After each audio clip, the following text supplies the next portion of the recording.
FloridaGators.com. Okay. Wow, you are really a Gator fan. Oh yeah. I have season tickets to 5 sports. So I guess not all our attendees knew that. I love that. They already knew you better before I even gave you your quick introduction. All right, so it's 2 o'clock, and I see our attendees tapping in. So we'll just get it started. Thank you everyone for joining Water Wednesday. And this is a new series for new residents. We hope using this new series to provide you all your essential information about Florida's environment. So what I have here is a little bit timeline of Water Wednesday. So if this is the first time you tap into this webinar, just want to give you a little bit background of what Water Wednesday is. So Water Wednesday started in 2020 during it started as a weekly Facebook Live sessions.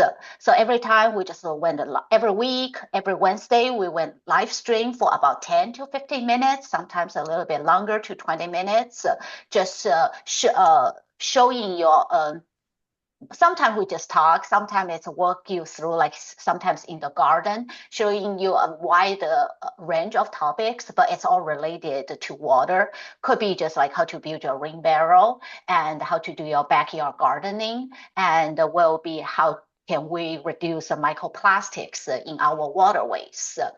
And in 2023 and 2024, we brought Water Wednesday in person. So we did 2 in-person events in Lake County Discovery Gardens. So really just try to using that to truly show our hands-on demonstration how we can, like these are daily practices we can do to protect our water quality and conserve water. And in 2026, we did a reboot. Just want to try something different, especially for Florida's context, because there are so many people moving into Florida. So this new series now have a new focus, helping new Florida residents understanding essential environmental topics during their first year. You register online. I think you already know this webinar schedule. So it's every month, it's on Wednesdays. So we cover all these essential topics from Florida climate to water to landscape, like today's talk, to hurricane preparedness.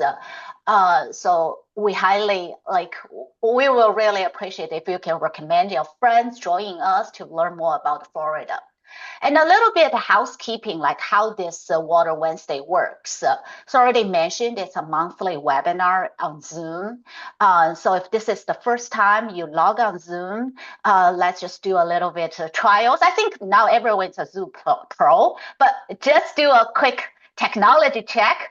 Can you find the chat button, chat box? Just type in, tell us how long have you been in Florida? Are you a new resident or you've been here like you are seasoned residents? As you are typing in, I will keep talking about like how this Water Wednesday works. So every month there's a new topic, and it's all research-based information from IFAS Extension or from other research institution. You will have the chance to have live Q&A with our presenters, and during our webinars, we'll also launch these interactive quiz questions.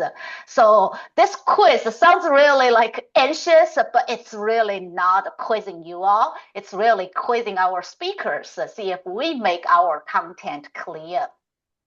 And a little bit, maybe it's a draw. Like we want everyone to get engaged in this webinar, engage in our quiz. So every seminar, after each webinar, we'll do a drawing. I don't have it next to my head. It's a home water testing kit. It's worth about $200. So I said it's at home. You collect it. You they provide a prepaid label and still send it to a certified lab to have your drinking water tested. So it's a really handy tool because oftentimes I got these phone calls. People want to know about their drinking water quality. So I happen to have some funding and able to purchase these prices as a door price. So all you need to do is finish all these quiz questions. It doesn't need to be correct. You just need to finish it. And all the recordings and the recap logs will be posted online. So Becky will drop the last our Water Wednesday website where all these recap blogs are housed. And I will also drop another link. It's for last week's blog. And I can see folks are using the chat box, and I see some new residents and some people it's living here for over, wow, 40 years. So that's so far, I think it's the long-term residents. Like you got a hat, you win the hat for the long-term residents. Perfect. So I think it's also good for us also to refresh our Florida's knowledge. For now, we use the chat box. Once the webinar starts, we will disable the chat box. We'll use the Q&A. The reason for that is we want to funnel all these questions. We don't want to miss your questions. So for the Q&A, it's two chat boxes stacked together. Already mentioned, you finish all the quiz and exit survey, then you will be entered to win the door prize. So the winner will be contacted directly after webinar. So with that, oh, I don't think that's the right one. With that, I'm so delighted to introduce today's presenter. Today's presenter is Tom Wickman. He is the Assistant Director for the Florida Friendly Landscaping Program.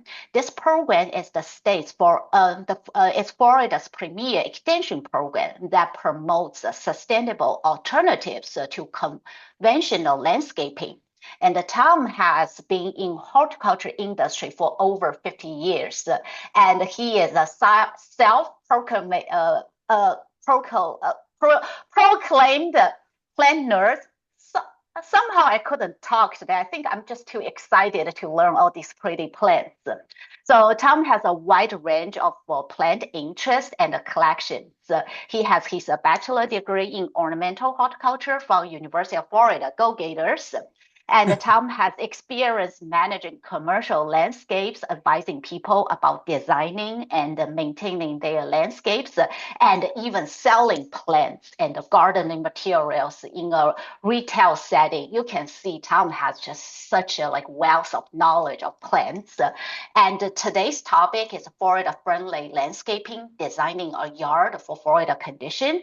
So we'll learn together with Tom is how to design and establish a landscape that can thrive in Florida's climate. We'll also discuss plant selection, site characteristics, avoiding invasive species, HO expectations, and guidance for hiring a landscape professional. So with that, I will hand it to Tom. Great. Thank you so much, Elin. Let me go ahead and share my screen and we'll get started. Let's see. I'll launch it. Let's see. There we go. All set. Can you see that okay, Elin? Perfect.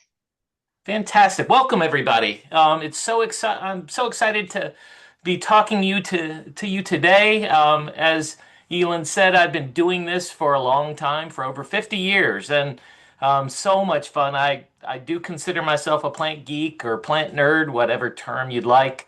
And it's so much fun. And the neat thing about horticulture is nobody knows it all.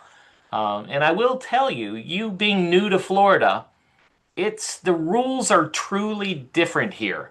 The state of Florida actually had a marketing campaign. This was over 20 years ago. And that was its marketing campaign. It said, Florida, the rules are different here.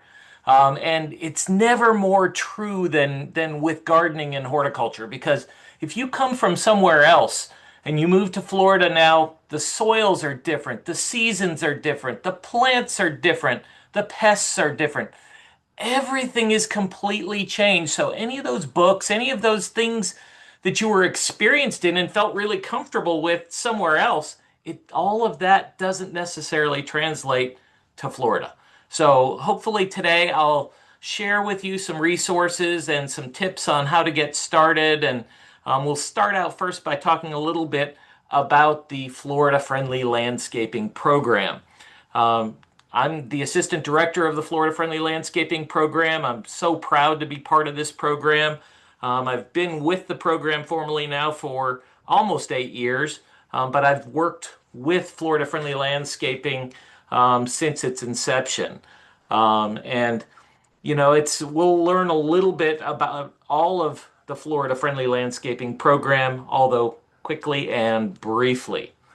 We'll have some polls that we do throughout this talk, and we're going to start out with a poll, and I want to see kind of how much you guys know. So, Becky, if you wouldn't mind launching the first poll, and if you wouldn't mind clicking on that, the question is, what year did the Florida Friendly Landscaping Program begin? It was under a little different name, I'll tell you, when it began, and it did begin just in one county on the east coast of Central Florida, and it was all about addressing water problems, and that's kind of where this program began, and water quality issues. And so it's a program, as I say, that I've been involved since the inception. I started with Extension in 90. I shouldn't say that, or I would just give away the quiz question. But we'll see how many of you can kind of guess how long this program has been around. We are funded by the Florida Department of Environmental Protection, and they have been funding us um, continuously since the inception of the program. So we're very thankful for them. They're very supportive. We consider them to be really a partner, and they're very supportive of everything we do, and they help us uh, as much as possible. And Becky, how are we doing on the poll? We're good. We're at 70%. I'm going to close it now. Fantastic. And see if we can see the results. Let's see. And most people, 69%, got it at 1993. I might have given it away a little bit, but I did begin with Extension in 1993, and that was about the same time as the Florida, what was back then they were calling it Florida Yards and Neighborhoods.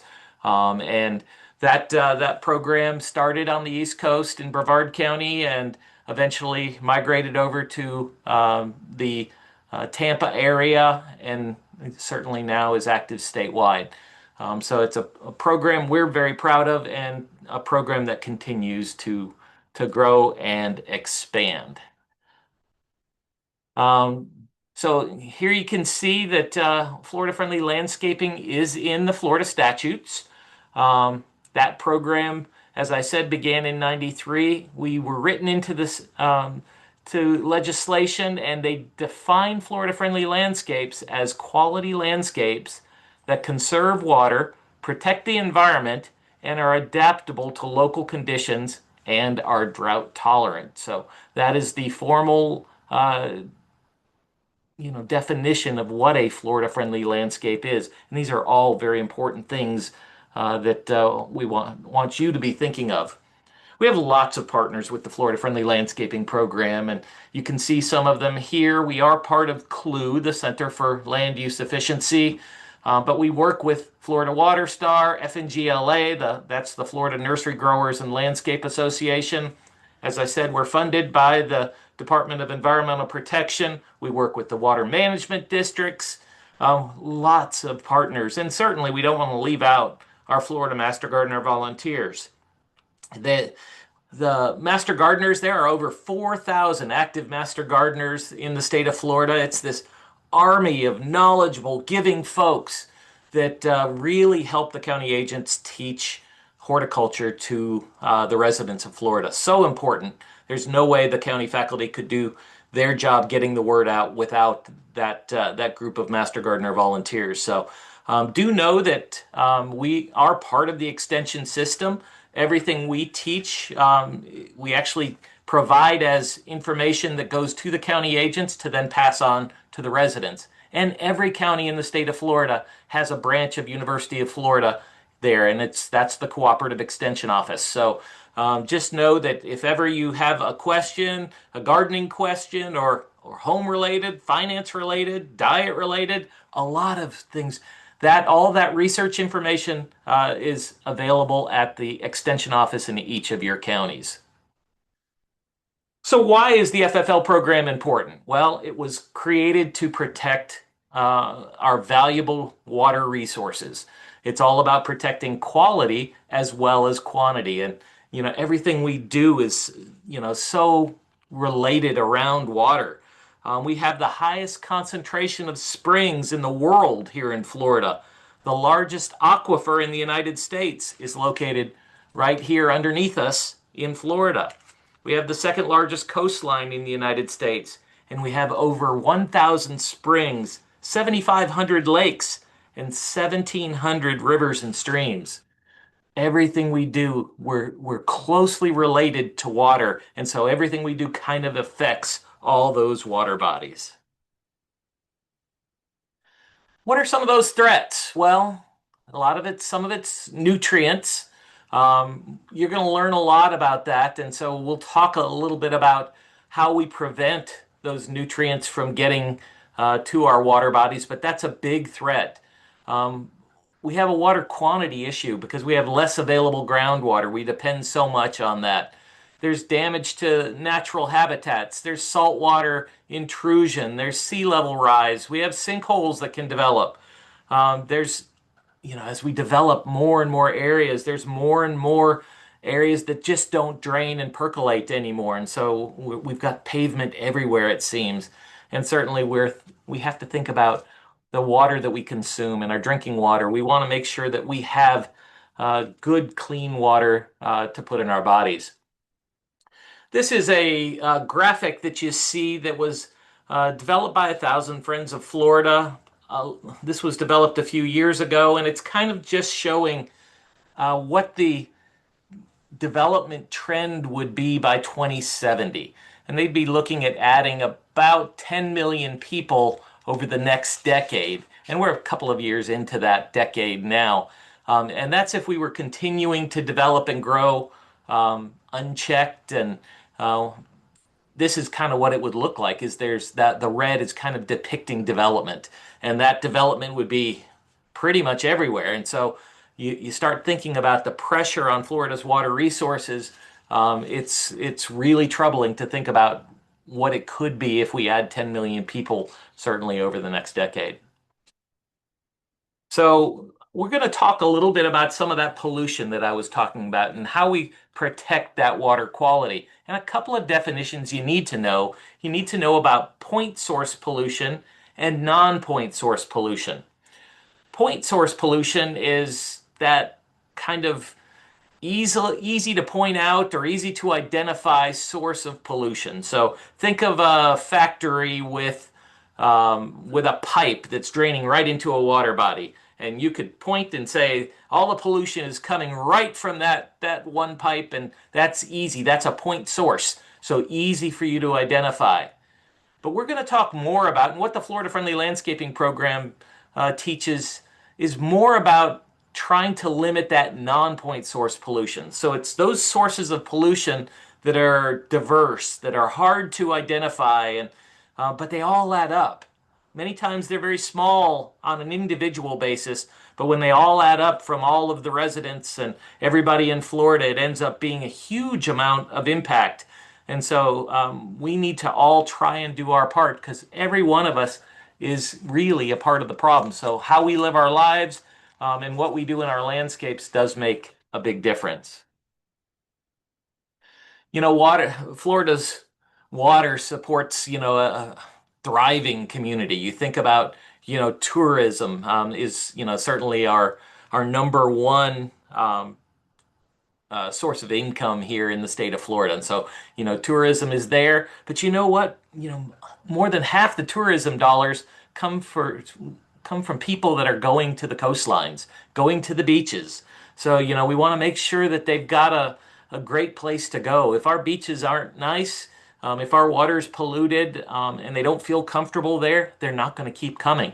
So we need to make sure that our water remains clean. Think about fishing. We've got a huge industry between commercial and recreational fishing here in the state of Florida, and it's 13.27 billion in revenue, and it supports over 100,000 jobs certainly. And then there's agriculture, which is huge as well. Back in 4 years ago in 2002, it was $9 billion to the economy, and over 2.5 million jobs in agriculture. So it really is big. So these are some of the big economic drivers in the state of Florida. And we need to think about certainly health issues. We have to have clean drinking water. We want to make sure that our lakes and things don't have harmful algal blooms. And we want to make sure that everybody that visits Florida is having a great experience, and hopefully they've got adequate amounts of water as well. Here you can see on the right, you see a graphic of kind of what happens to stormwater as it's running off. That rain kind of hits the roofs of our homes, hits the impermeable surfaces like our driveways and roadways, and it starts picking up things as it starts moving. So it's hitting these impermeable surfaces. It's running off of our yards. It's running off of those driveways. It's picking up nutrients and pollutants as it goes. And where does it end up? It ends up in storm drains, which eventually flow directly into surface water bodies. And so, we need to really be cognizant of what we're doing and try and limit the amount of things it can pick up. And where possible, try and keep as much of that on site as possible. And interesting statistics, 60% of the water use from homeowners is for landscape irrigation. So, more than half of the water that most homeowners use is used out in the yard. So, it's really important that you learn to do things the right way and be sustainable as possible. Your yard truly can make a difference. People think about, well, it's just my yard. It's just one little piece. What I do doesn't really make a difference. It really does. When we all start working together, everything that's done here can make a huge difference to the state of Florida. And as I mentioned, we're at a situation where we've got lots of new folks coming to Florida. We're continuing to grow. About 1,000 people move to Florida each and every day. And there's about 400 homes being built in Florida each and every day. It's very scary when you think about it, or at least started being building each and every day. And, that's incredible growth. And so we really need to be able to make sure that our children have enough water, and those people moving to Florida have enough water so that they can have beautiful landscapes. They can enjoy this state just as much as we have. And, we all have to just do things just a little smarter. It's a lot easier to conserve water than it is to try and make new water or to try and clean up water that's polluted. So what does the FFL program do? Well, we teach people how to conserve water in their landscapes. Ultimately, we are a water program. We have make sure that they're conserving water, protecting our water, and using less fertilizer and fewer pesticides. And we do that by teaching people 9 science-based principles. And these are really the core of the program. And these are actually in legislation. And so we're very proud of these principles. And it's a holistic way of looking at your landscape. We're not just picking out one thing. We're not just picking out, plants, or we're not just picking out the pests or the stormwater. It's all how it works together. And so those 9 principles are right plant, right place, water efficiently, fertilize appropriately, mulch, attract wildlife, manage yard pests responsibly, recycle yard waste, reduce stormwater runoff, and protect the waterfront. And we'll talk a little bit more about these, although we'll keep it fairly brief. Start first with right plant, right place.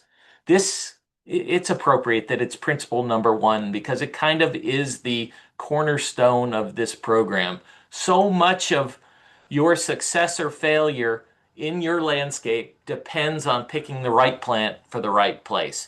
So it's really important that you learn to do a site assessment, um, figure out what are the conditions that you're putting this plant in, and then you're doing a little bit of research to make sure that you're choosing good, strong plants that will do well in that location that you're planting them, that you get them planted properly, and that if you choose the right plant, you won't have to prune it or care for it too much, and you'll probably have very few pests and disease problems. So it really is important that you learn to choose the right plant for the right place. And we have some tools to help you, and we'll talk a little bit more about that as we go along. Principle number two is water efficiently.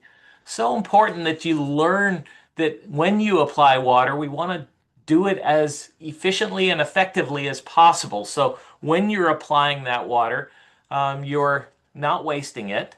So we want to make sure that we're putting out only enough water to support that plant health, that we are saving money by not over applying water, and that we're putting it in the right place. So you're not wasting it. You're not putting it on driveways and sidewalks where it's going to run off because we're not going to grow that driveway or that sidewalk. So let's make sure we're not watering impermeable surfaces. Let's only water those plants that really need it. And if you monitor your water correctly, ultimately your plants will become more drought tolerant, and they'll put out deeper root systems and not need so much water. And we have a Florida-friendly plant list that people can use. And if you use those plants, once those Florida-friendly plants are established, they'll need they'll need very little supplemental irrigation once established, unless we're going through a very dry time or a drought. Now, right now, you may be seeing we've got incredibly warm temperatures and we're not having a lot of rains popping up. This is kind of our normal dry time of the year. It's a little drier than normal, a little warmer than normal as well.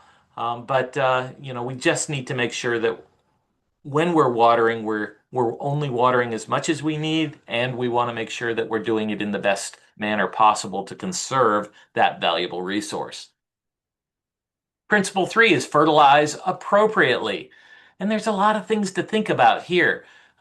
Realize that, many times people get on this train of feeling like they have to apply fertilizer each and every year and multiple times per year. And, a lot of that is driven by advertising, and people are trying to sell you fertilizer. And so, no, it doesn't have to be done each and every year. When you're fertilizing, you're applying nutrients to those plants. And, it's Dr. Unruh, one of our specialists with the University of Florida, he likes to talk about plant nutrition as opposed to fertilizer. And so, when we're fertilizing, we're applying nutrients that those plants need to grow. And if those nutrients aren't there, we may have to apply some fertilizer. If we are going to fertilize, number one, we look and see, do we even need to fertilize? If we do, we may then make sure we're applying the appropriate product at the right time and at the right rate. So important that we learn to answer these questions.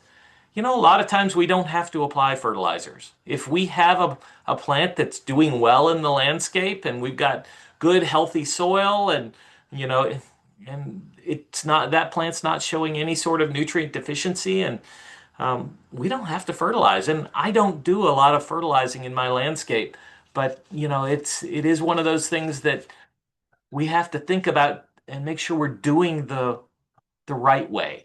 And many places do have ordinances. You also have to make sure that you're following local fertilizer ordinances and not applying fertilizer when there may be a blackout period or a potential time when when that fertilizer could run off.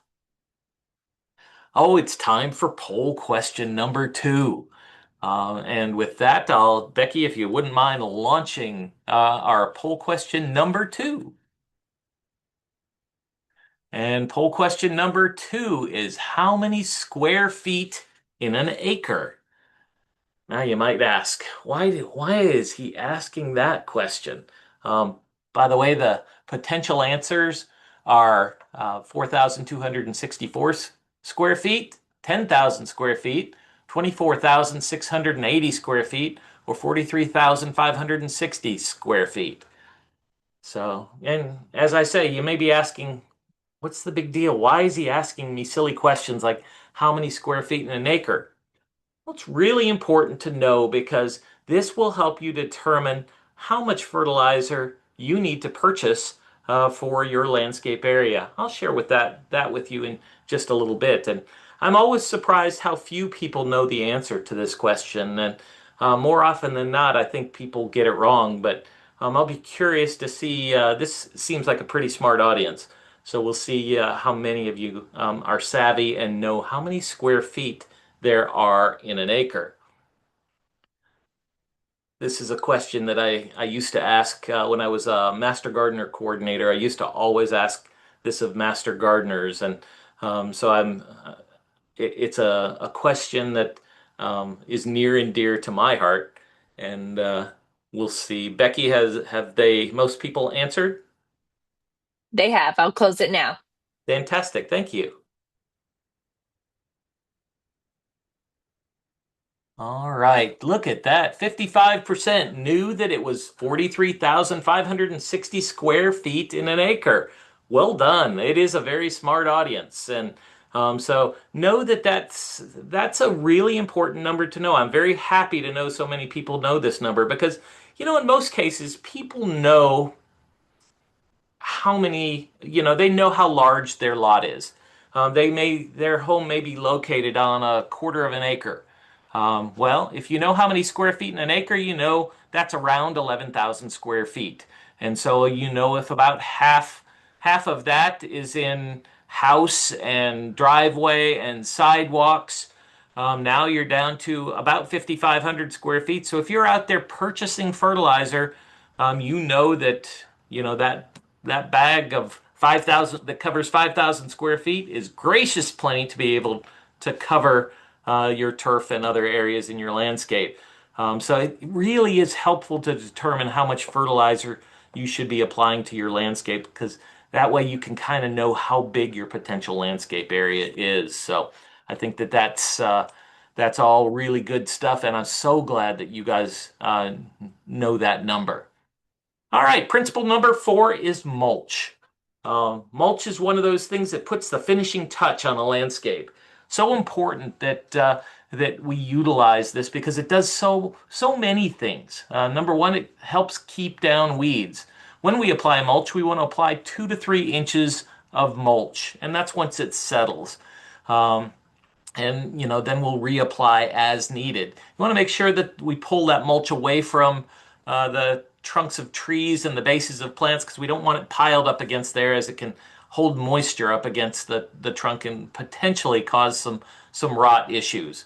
We want to use Florida-friendly mulches and organic mulches where possible. So those bark type mulches, we've got pine bark and pine straw and maybe things like melaleuca, eucalyptus. Those are some of the favorites, or maybe even some of the municipal mulch, which, as they're trimming trees on roadsides and things, might come from some of those places. That mulch does a lot of things. It makes the landscape look cohesive. It helps cool the soil, moderate those soil temperatures.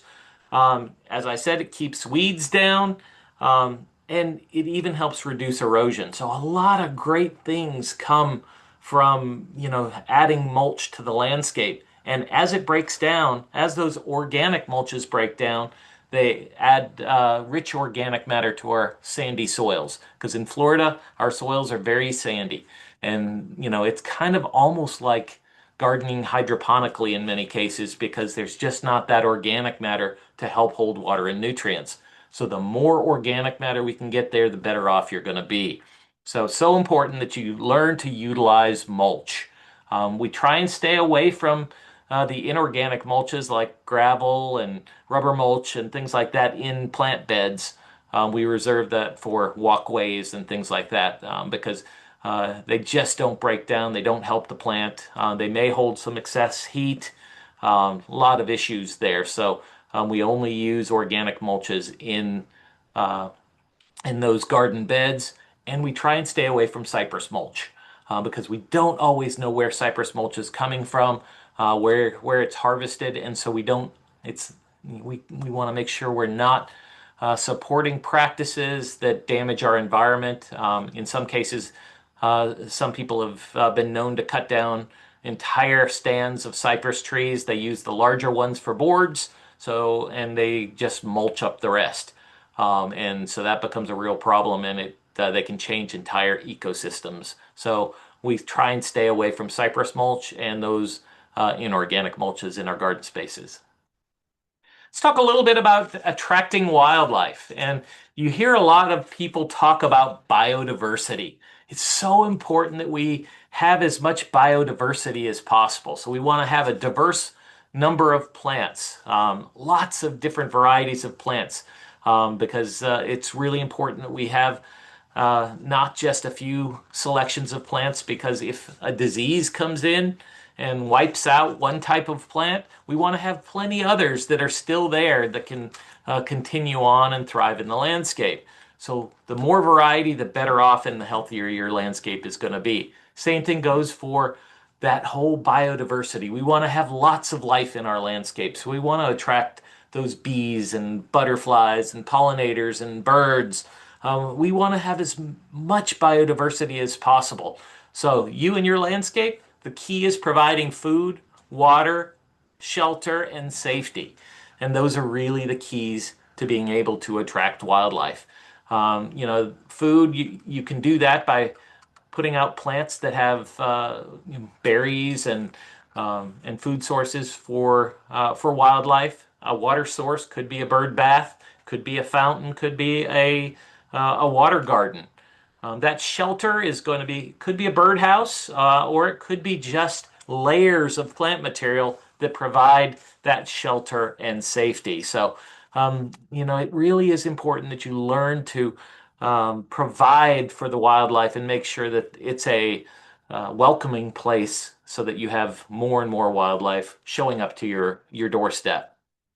We want to manage yard pests responsibly. That's principle number 6. And with that, you need to learn a term called integrated pest management. IPM. You'll hear a lot about IPM whenever it comes to dealing with pests. And it's all about this, again, a holistic approach to managing those pests. And realize I'm not saying controlling pests. I'm talking about managing them. So there are times that we may not have to do anything. A lot of times there'll be enough beneficial insects there that are helping you to manage those problems, and the damage is very limited. But you need to be able to identify what's going on, and so we encourage people to go out in their landscape and scout it on a regular basis. See if you can find what's going on. If you find some holes in some of the leaves, see if you can figure out what's making those holes. Maybe you can just pluck off a portion of that plant, or maybe an insect that was making those holes, and you've done the damage, you've done the control or the management of that, and you're done. You don't have no sprays are needed.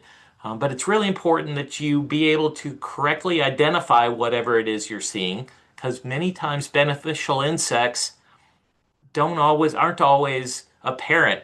In this state, or in this country, for that matter, we've done a really good job of teaching people that ladybugs are good bugs. We all know, everybody sees that ladybird beetle or ladybug, and they know that that's a good bug. But did you know that the larval form of the ladybird beetle looks nothing like this, and people see that and they have no idea that that's an immature ladybug. Most people that when we teach these classes don't know what an immature ladybird beetle looks like.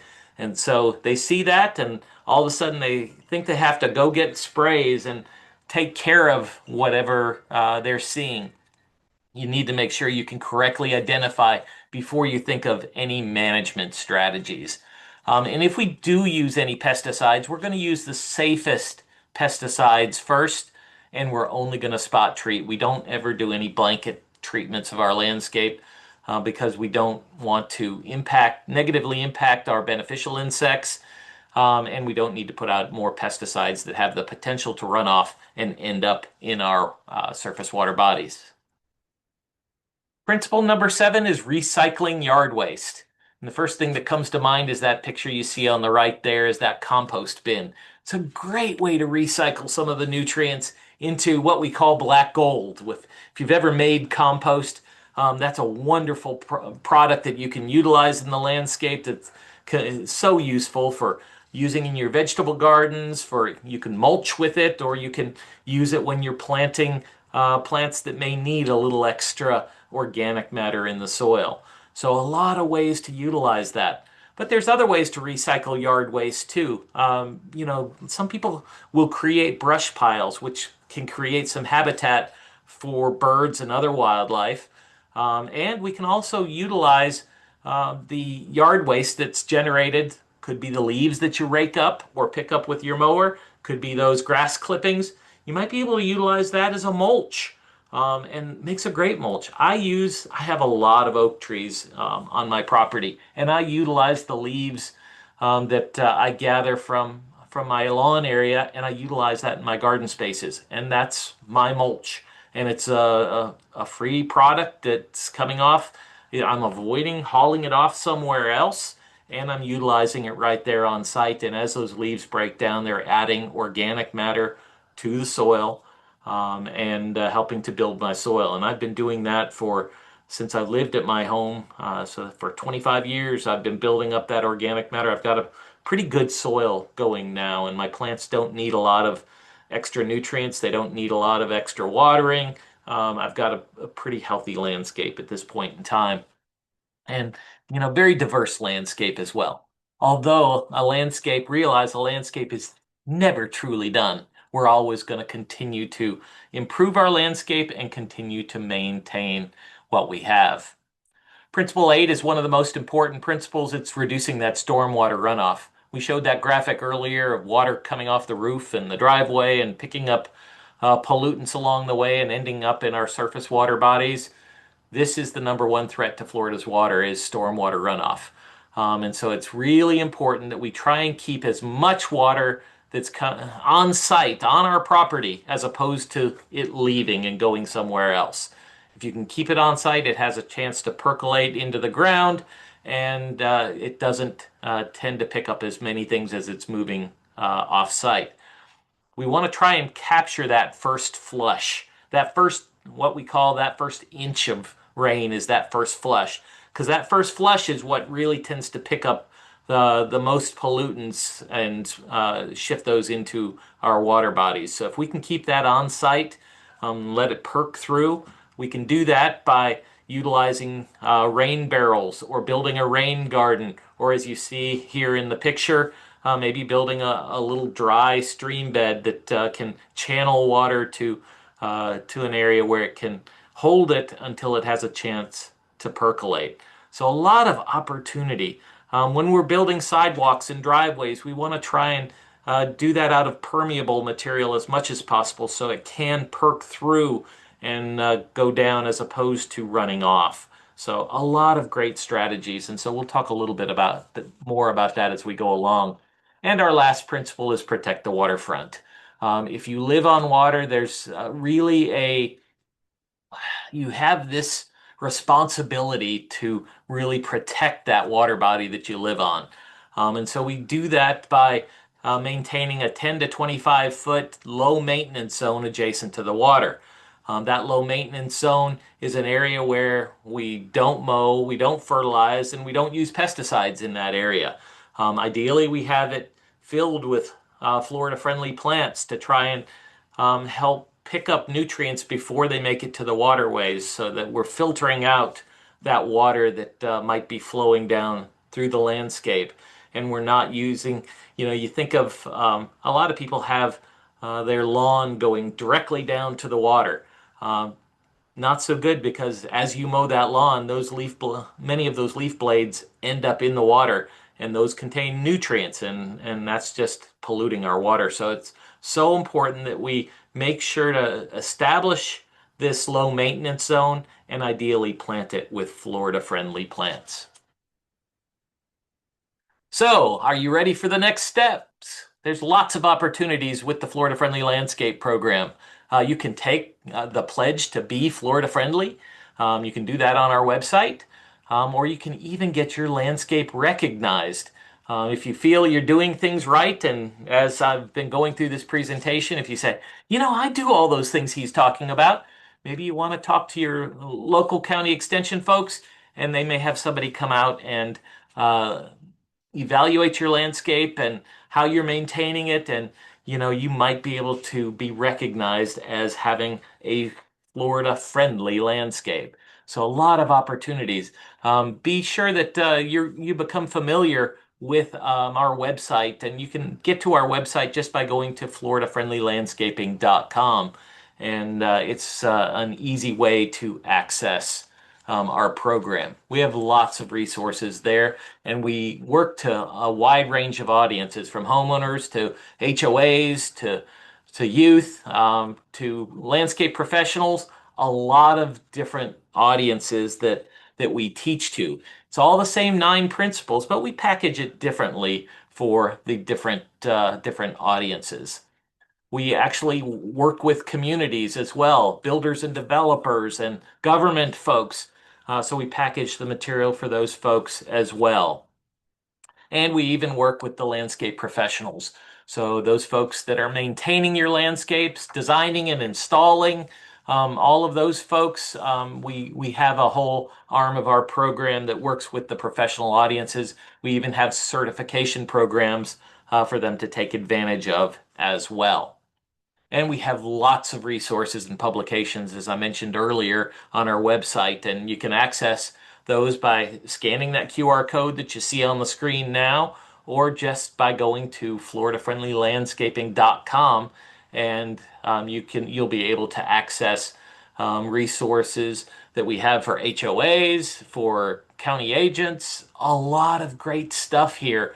And it's so important that you learn the resources that we have. We have a big website, and so it may take you a little while, but there is a search function to make it a little bit easier. We also have a television show called Flip My Florida Yard, and this debuted back 5 years ago, and we take a front yard or a backyard of a Florida resident's home, and all in 8 hours, we turn it into a Florida-friendly landscape. And it's been a lot of fun. We've had 4 seasons of Flip My Florida Yard. We actually won an Emmy for season 3. So we were pretty excited about that. And it airs first on PBS. And on PBS alone, we were getting 10 million viewers per year just on PBS. Season 4 is just finishing airing up on PBS. In another month or so, it'll be on our website available. Actually, all 4 seasons will be available on our website from our YouTube link. And so just again, go to our website and you'll be able to access the Flip My Florida Yard shows as well. It's a great way to kind of compare your landscape to some of the others, see how easy it is to kind of begin this journey of taking your landscape and making it more Florida friendly. Now, you don't have to do it all in 8 hours. You can take your time and do it over months or years or many weekends. And, you don't have to rush to do it in 8 hours like we had to do with the television show, but certainly is a lot of fun. And we've changed a lot of landscapes in those 4 years. Your yard really can make a difference. As I said earlier, it's so important that your yard can make a difference. So let's get started and give you some tips on how you can make your landscape more Florida friendly. Number one, you're going to start with a plan. It's so important that you start with a plan and learn to dream a little bit. I find that so many people are confused and not sure how to dream. And so, think about what you want in your property and what you might want 10 years from now. Maybe eventually you want a swimming pool, but maybe you can't afford that now, but you think maybe 10 years from now you might want a swimming pool.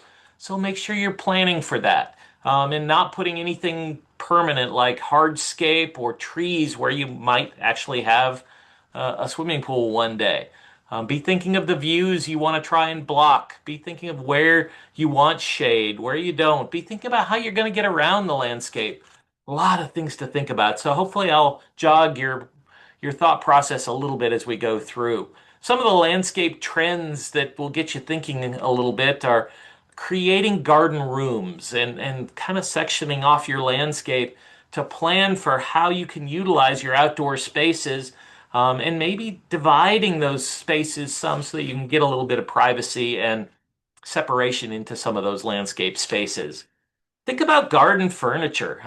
Garden furniture's come a long way. It used to be that it was all wrought iron and hard, but there's so many friendly fabrics these days and nice cushions and comfortable outdoor furniture that's very friendly even in our humid Florida environment. How about outdoor kitchens? People are really doing a lot in their landscapes now to be able to spend more time. And so they want to live outdoors and be able to function outdoors better. And so there's a lot of these opportunities to add some of these outdoor living spaces that really let you utilize that outdoor environment more and more. And we want you to think about how you're going to get around that landscape and create paths and walkways, but try and do it out of permeable surfaces. That's surfaces that are going to allow water to penetrate. So think about even mulched walkways, or maybe permeable pavers, or maybe even gravel is a good use for that mulch, that inorganic mulch. Could be a good space to utilize that. Just make sure you put an underlayment underneath it to try and help it, prevent it from kind of sinking into our sandy soils. And you think about, you have to navigate your landscape. You have to learn how to get around your landscape. The picture in the middle is actually, how college campuses used to always figure out where their walkways, when they built a new building, they would never put all the walkways in right from the start. They would kind of just put a lot of turf out there, and then they'd let the students kind of walk around, and then they'd figure out where the grass was dead and being walked out, and that's where they put their walkways. So it might be a diagonal path that they hadn't planned originally, but that's where the students were going to go. They're going to take the shortest, most direct route. And so let's not do that. Let's try and plan for it a little bit on the front side, and try and utilize surfaces as much as possible that we talked about that are permeable, but and friendly to allow that water to perk. But think about how you're going to get from the front yard to the backyard, from the back patio to that shed. How are you going to get around your landscape? And maybe keep your shoes dry and clean while you're doing it. A lot of interest in edible landscapes these days. So people are adding plants that produce edible crops. And you can learn to just substitute plants that don't have an edible crop with plants that grow similarly but have an edible crop. So start thinking about, instead of planting a hedge of something like ligustrum, maybe we plant a hedge of aca or pineapple guava, and that has a nice edible crop. Instead of that redbud tree or that tababuia tree, maybe we plant a peach so that we get beautiful blooms in the spring, and a few months later we're harvesting fruit from it. So just think about, it's just switching out one type of plant that doesn't produce a crop for one that grows similarly and does produce a crop. But you have to think about how hard you want to work, because some of these edible crops do take some extra care.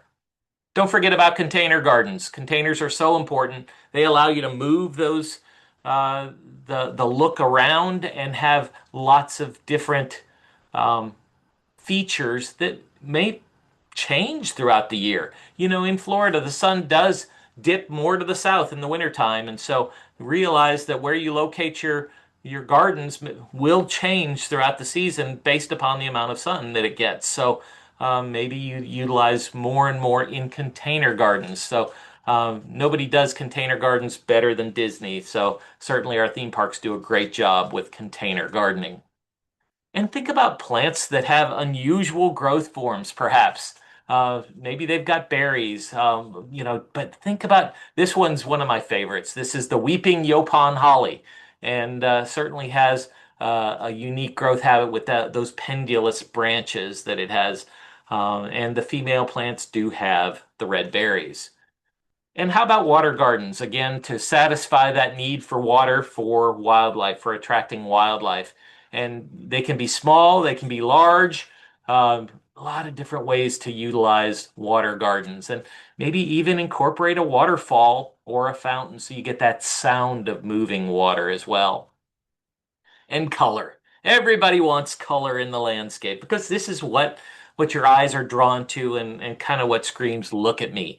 And so utilize color, both colorful foliage as well as plants with colorful blooms. And ultimately, we want to plant plants that are suited to Florida's climate. Here you see a couple of plants that you may have been familiar with at some of your places a little further north than here. Things like lilacs, things like tulips. This is not lilac country or tulip country. So I wouldn't plant either one. Tulips, some people try and chill bulbs and grow them, as an annual. Probably there's better choices. Maybe substitute it with a curcuma ginger that we commonly call Siam tulip. Maybe might be a nice substitute. Instead of that lilac, maybe we plant a crepe myrtle that does well in Florida. Has a similar looking bloom, but just doesn't quite have the fragrance that the lilac has. But plant plants that are suited to Florida's climate. We just got through with a really rough winter as far as a lot of cold, so make sure you're following the USDA hardiness zone map and making sure you're choosing plants that are hardy here in Florida's environment so you're not having to work so hard and protect plants that really shouldn't be planted here. So do your research. We also have a free app on our website. It's a plant selector app, and it's our most popular app, and it will allow you to search for plants that are well suited for your zip code. So I'll be thinking about utilizing a product like that. And don't forget about testing the soil. So important to have your soil tested at least once every couple of years, if not once every year, just so you can get a baseline of what kind of nutrients are in your soil, what's your soil like, how much organic matter do you have. It really is important to start getting a picture, and that will allow you to make wise choices with what you apply to your landscape. And when you're choosing the right plant for the right place, you want to think about how big that plant is going to be, what the soil conditions are, how dry, how wet, the growth form of the plant. Does it drop its leaves in the wintertime? Is it tropical? Does it have thorns? How long is this plant going to live? Is it short-lived? Is it an annual? Does it have pest problems? A lot of times, certain plants have certain problems, and we call those key plants and key pests. And knowing those on the front end, it's important so that you can kind of be looking for any potential problems. When you're out there shopping at the garden center, picking out plants, it's really important that you not bring home problems. If you're bringing a tree home, we want a tree with a strong central leader. So just one strong central leader. That's one main trunk going straight up, and then it has side branches coming off that are well distributed around that tree. Make sure that whether it's a tree or a shrub, that it's not too large for the container, because if it is, it's probably root bound or has circling roots in that container. Probably best left at the garden center. If it looks like it has pests on it or disease problems or a lot of yellow leaves, maybe again you want to leave that at the garden center. Don't bring problems home. It's your hard-earned money. Don't waste it on something that already has problems. and anything you bring home should have a good, healthy appearance. So be a wise consumer and make sure you bring home a good quality plant. And make sure if you're planting trees that you give them enough space. Medium to large trees should be located 15 to 20 feet away from structures or anything that you don't want them to impact, whether that be driveways, sidewalks, your foundation of your home, sheds, all these things. We want to make sure if it's a medium to a large size tree, we want to give it some room and we don't want to cause problems. We want to try and shade the east and west sides of our homes to save energy, and we want to plan for that mature size of that tree and make sure there's enough room for it. So a good trick is to make sure you frame the edges of your home with your trees as opposed to planting one right in the center, because if you're looking at the front of your home, um, if you plant something right in the center of it, your eye kind of doesn't know which direction to go. Do you look left or do you look right? And try and keep the front of your home visible. It's kind of easy to think about. I want to put as much as I can, and I try and create all this privacy and hide my home. But actually, that's not very safe. We want the emergency vehicles to be able to see your home, see the front of your home, find the address. If you need them, you want people to be able to find your location. You can create private spaces on sides and back of your home, but try and keep the front of your home visible. It really will help protect the safety of you and your home. And try and make sure that you have the correct size plant. That image on the right, people are having to prune that arborvitae plant just to be able to get in and out of the front of their home. And there on the left, you see a pittosporum hedge that's growing up and over the windows. And so you kind of can't see out, you can't see in. Um, it's kind of troublesome and it's a lot of work to keep those plants constantly pruned down so that you can enjoy your home and the beautiful windows that you might have to enjoy Florida's wonderful weather. We want to choose plants so that we don't have to prune a whole lot. Let's simplify our lives and not have to prune so much. So if we want something low, let's plant a low growing plant. I always like this image. This is from Disney, from the French Pavilion at Epcot. And, certainly it's stunning and it's amazing. But we don't want to do this in our landscape. We don't want to become slaves to our landscape. And so try and choose plants that naturally stay low and maybe choose a more sustainable pruning style. Just pruning with your hand shears, not creating a lot of hedges, might make it a little bit easier. If you do have shrubs like you see here on the left, maybe you don't have to prune them into little individual balls. Maybe you just let that grouping form into one nice group of green plants, and it certainly makes it a lot easier to maintain. And I'm not a big fan of a lot of meatballs in the landscape, and it seems here we've got a lot of meatballs being pruned. And if you can, here you see a landscape that's obviously a lot of work is going into maintaining this. And we've got a little circle around a lot of trees that are very close together. Wouldn't it be so much easier to make these into one garden and have one garden going around these trees? Think about the maintenance as you're mowing around that. Instead of mowing and edging around 20 circles like you see here, it would just be mowing around one garden bed. And then as the leaves fall, they can fall naturally into that garden space, creating much less work for you to maintain and have to rake up all those leaves. And it's a natural mulch that will fall there. So really does reduce the maintenance. And I always say one is a very lonely number. Here, this little palm tree stuck out in the middle of the front yard all by itself. Um, let's either put groupings of plants or put some plants around this. Expand that garden space and put some plants around this and don't let grass grow all the way up to the trunk of a plant because that grass can really reduce the growth of that plant by as much as 50% because it's competing for water and nutrients. So important that you create garden beds around your plants and have some continuity and only grow grass where it's appropriate. these little narrow spaces between sidewalks and roads, that's probably not a great space for turf because it's difficult to water, it's difficult to maintain, um, it's just problematic. So these little strips of turf we try and eliminate and might be a good spot for a ground cover. And only grow as much turf as you need and expand your garden spaces. It'll allow you to have more variety of plant material. Turf can definitely have a place in a landscape. I love turf.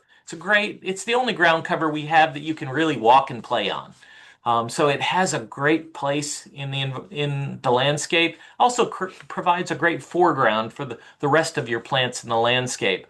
But let's not overdo it. Let's have lots of gardens with lots of diversity of plants. And those can be native or non-native, but I'd like to say Florida-friendly plants as much as possible. All right, it's time for poll number 3. Becky, can you pop up poll number 3?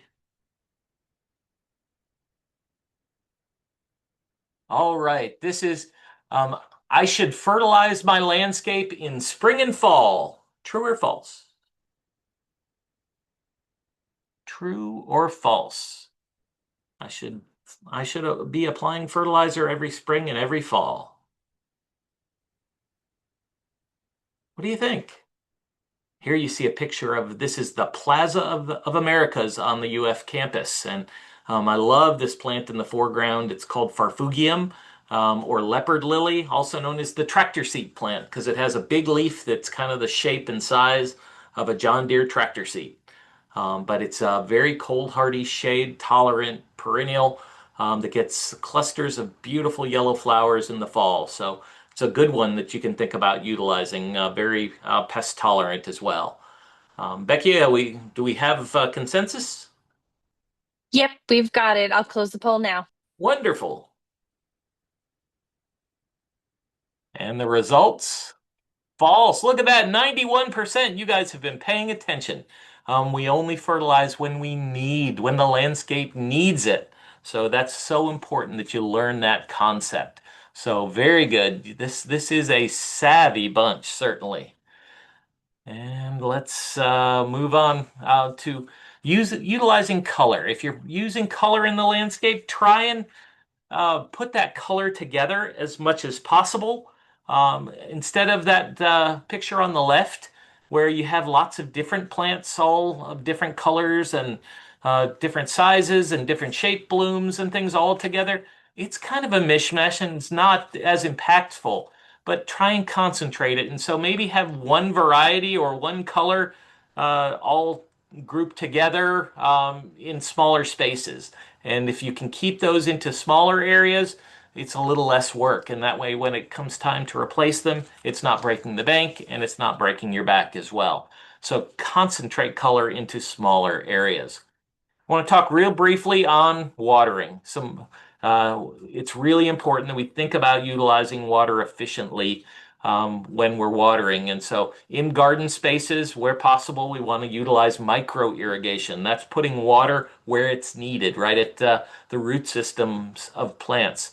We use that with drip irrigation. We use that with micro sprays, and it can be very easy to apply. You can find these materials at the big box stores or certainly at irrigation supply houses as well, but very readily available and very simple to install. And so think about utilizing micro irrigation in your garden spaces.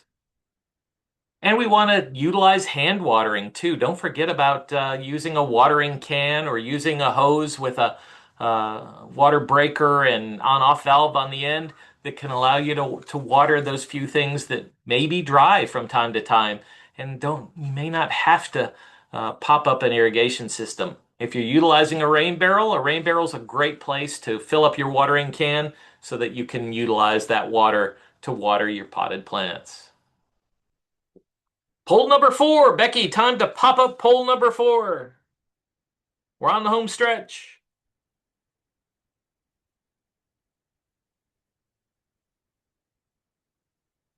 Let's see. The question is, on average, running the irrigation system is equivalent to showering for 3.5 hours, 5.75 hours, 8.25 hours, or 10 hours? Think about that. The average duration it takes, the average amount of water applied in one irrigation event, so that's running your irrigation system just one time, is equivalent to showering for how long? I haven't given the answer to this yet, so we'll see how savvy this group is. So far, you've been really good. What do you think? Is it 3.5 hours? Is it 5.75 hours? Is it 10 hours? And Becky, do we have consensus? Yes, we're all done. I'll close the poll now. Wonderful. And let's see what the results are. And looks like the majority thought it was 5.75 hours. It actually is 8.25 hours. Can you believe that? Just running your irrigation system one time is like showering for 8.25 hours. It really kind of, to me, that really brings it home a little bit and gets you thinking about, wow, do I really need to irrigate? And so we want to make sure that we're only watering when we really need to water. And so you need to learn to observe your landscape and let it tell you when it needs water. And so we look at our plants and when they're wilting, when grass blades wilt, they kind of fold in half or roll up, depending upon the variety of turf you have.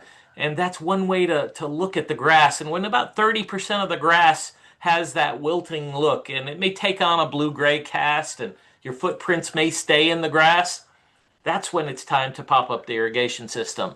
Or look at some plants that may be kind of leaning over, wilting, kind of looking. Learn to look at the plants, and they will tell you when they need to water. I don't have my irrigation system running on automatic at all, so I turn it off automatic and I run it only when the landscape needs it. But we also need to learn to follow our any ordinances that are there or any restrictions. So it's really important. A few key things with irrigation. When we water, we apply a half to 3/4 of an inch of water. That's enough to water that landscape well. So if you have a rain gauge and you find that it rained a half an inch today, guess what? We can not worry about irrigating until we start seeing the plants needing it again. And I like, as I said, to turn the irrigation off and let it run. I only pop it up when I see the plants telling me that it's needed. Make sure that you're changing any timers that you have with the seasons.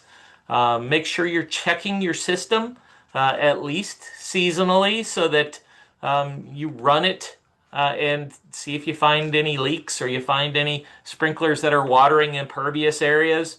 And think about putting micro irrigation into your planting beds. It's easy, as we talked about earlier.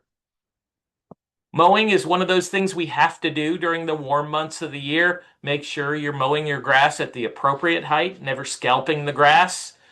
Try to never remove more than 1/3 of the leaf blade at any one time. That's very stressful to the grass. We would say the same thing with virtually any plant you prune. Think of grass as like any other plant. Never cut off more than 1/3 of the leaf blades or leaves at any one time. Try and keep your grass clippings on the lawn, so let them use your mulching mower and let those clippings lay. If there are clumps of grass clippings, break those up. Keep your mower blades sharp. So important to keep your grass healthy. Just by keeping your mower blade sharp will help reduce the incidence of disease. And try and change your mowing direction every time you mow and avoid mowing wet grass. For pruning, make sure you're pruning, if you have hedges, make sure you're pruning the base wider than the top. That'll keep that full, allowing full light to get even to the bottom parts. If you're cutting big branches, anything bigger than an inch on a tree, make sure you're using a 3-point cut. And you can learn more about that with University of Florida publications. When you're searching for University of Florida publications, you can always put the term Ask IFAS. IFAS is the Institute of Food and Agricultural Sciences. Ask IFAS, and whatever your search term is, and you'll find the documentation the university has. If you're pruning palms, try and never prune anything that has green on it. So never prune a green leaf. If there's any green, we want to make sure to leave those on the palm. And when you're pruning, you should never be pruning above that 9 o'clock and 3 o'clock, like on a clock. So never get above that 9 and 3 on a clock. Um, Utilize hand shears instead of head shears.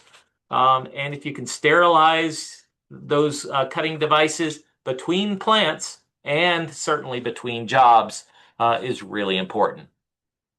For tree care, any big stuff, anything that's too heavy or too far overhead, think about hiring a certified arborist to come and take care of that. They'll avoid certainly that image on the left, that was way over pruned, and that's a very poor pruning job on that tree.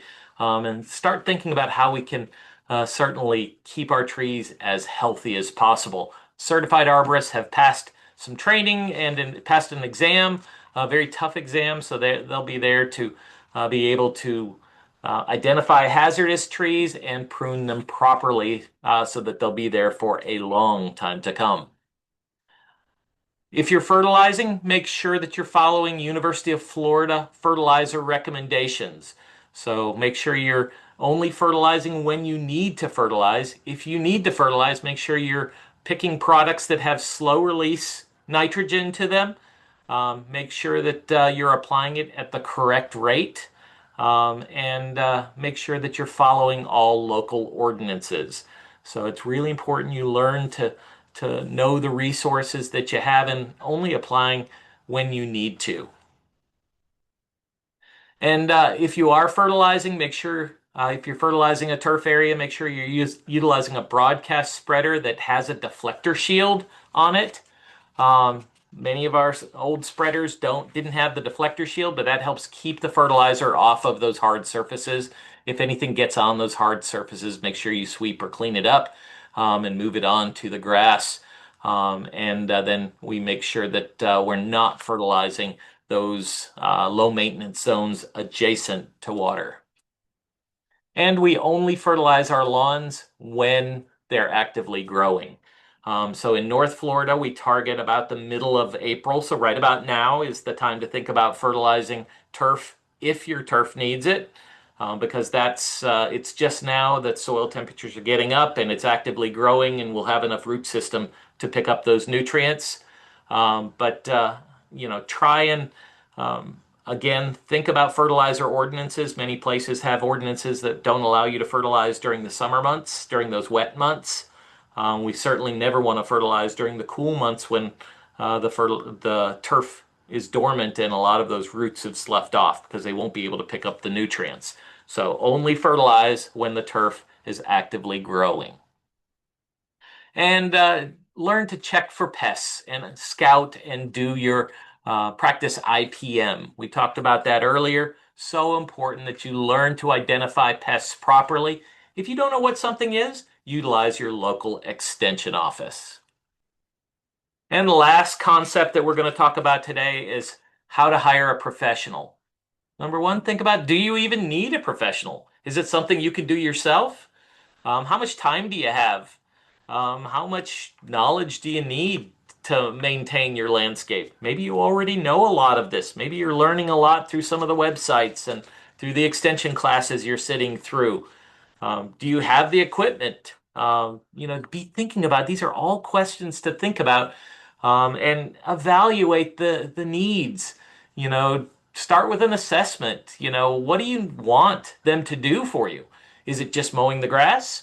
Do you want them to care for the gardens as well, weeding and mulching and pruning and fertilizing and adding flowers and doing pest control and taking care of the trees? And there's all kinds of services that are out there for you to take advantage of. You just have to decide what the budget has and how much you want to do yourself. Becky, last and final poll of the day, poll number 5. If you can please launch that for us. When hiring a professional for landscape help, what steps should you follow? ask about certifications and licenses, conduct an interview, ask for references, or all of the above?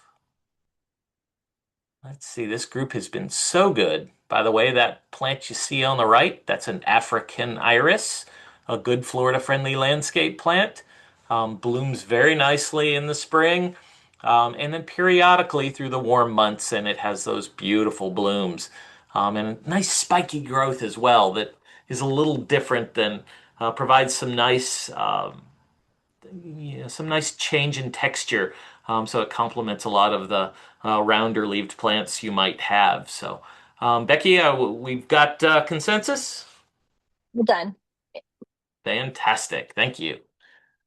Can't wait to see how well you did. Look at that, 100%. I am so impressed. Y'all are awesome.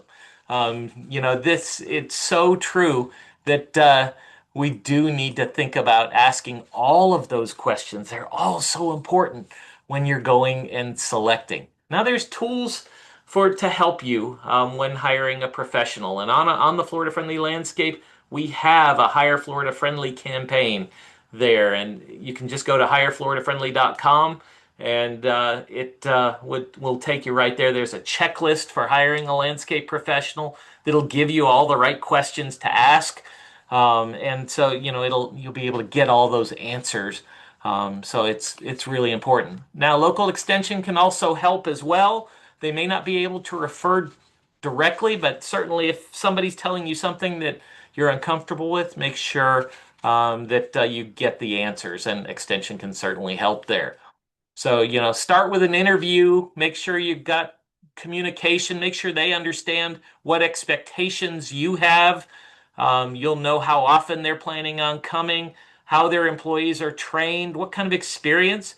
Make sure you get references because it's important to see what other people think about how they're maintaining the landscapes. And look at these days with social media, you've got social media profiles to look at. There'll be lots of comments and things you can look there, and lots of online reviews. So a lot of things to take advantage of.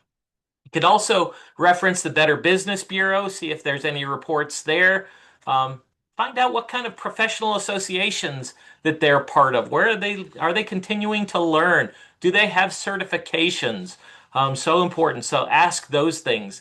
And what kind of guarantees they have as well. And look at pictures. Hopefully, somebody that's been in the business for a little while has images of landscapes they're proud of maintaining.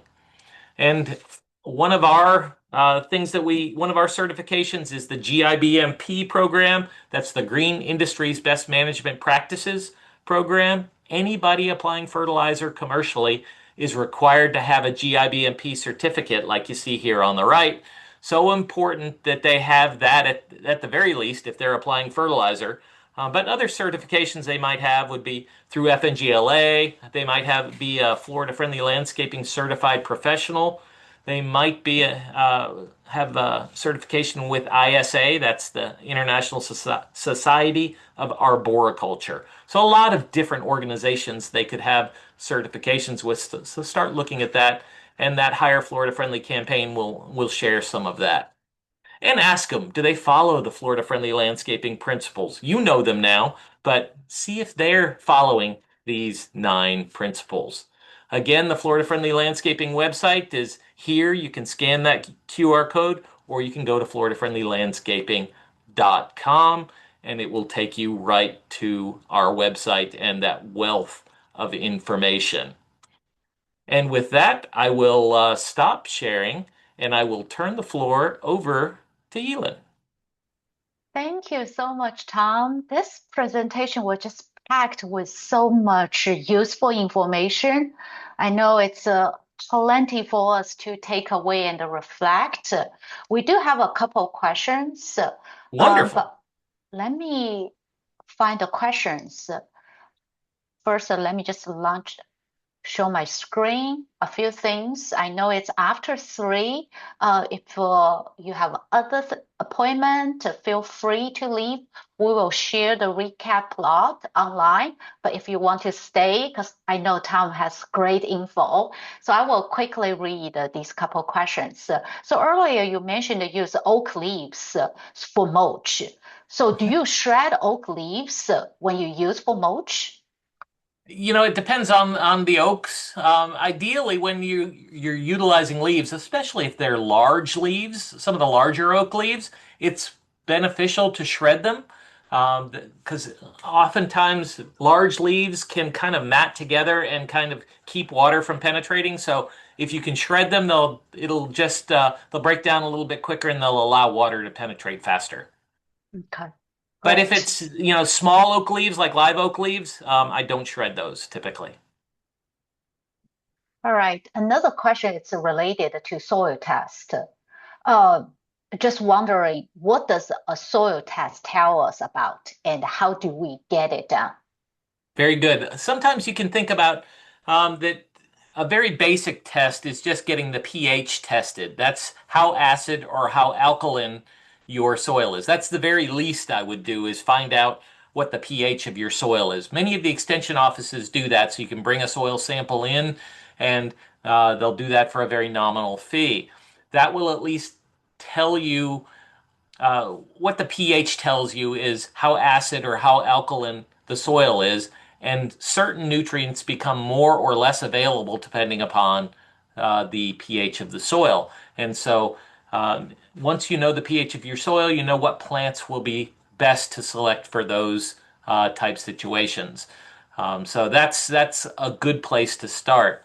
But I also like people to get a nutrient test done, and that can be the test can either be sent to the university, or we have um, you can pick up a soil kit at the extension office. We're working with a company called Soil Kit, and or you can go online and get that as well. You can get all that information from our website, and they'll get a nutrient test done, and that'll tell you what nutrients are currently present. It'll also tell you how much organic matter you have in your soil, and make recommendations as to what you should apply, and how to move forward. Some of the things that are not tested for, they don't test for nitrogen, which is that first number in your fertilizer bag analysis, because nitrogen is very mobile in the soil, and by the time you got the results, the amount of nitrogen would have changed already. But they will test for phosphorus, potassium, magnesium, many of the microelements as well as doing a pH test. So that's what's typically done. So again, it can be sent into the extension office or done through Soil Kit, kind of similar in pricing by the time you get done with all those tests. Super. Thank you, Tom. Hmm. Um, yeah, and Becky just dropped a link of Soil Kit where you can find it. Thank you, Aw- Becky. Awesome. And that's all the question we have. But I know there's a lot of information. So thank you again, Tom, for this rich presentation. So My pleasure. oh, if you have any questions, you know the website where you can find the info, and I'm pretty sure you can also find Tom on their website, and you can also find your local extension office. And I just want to do a quick, I just show the screen. When you exit, please help us fill out the post webinar evaluation. So a few multiple choice questions. And also want to let you know for next month, it's so relevant because today we talk about the irrigation. I'll talk about FFL, about irrigation, about the stormwater runoff. So next month, we'll cover stormwater. Really, it's like, again, Florida is just so different. Just understanding the stormwater systems in Florida, understand the drainage, these ponds, are they natural ponds? Are they stormwater ponds? And how Florida manages rainwater. So we hope to see you next month on May 20th, Wednesday from 2 to 3 p.m. in the afternoon. So with that, thank you again for everyone joining us today, and especially for these stay along for the Q&A. We really appreciate your time, and thank you again, Tom, for sharing your like your wisdom with us and also your experience with us. So with that, I hope everyone enjoy the rest of your Wednesday afternoon. And bye now.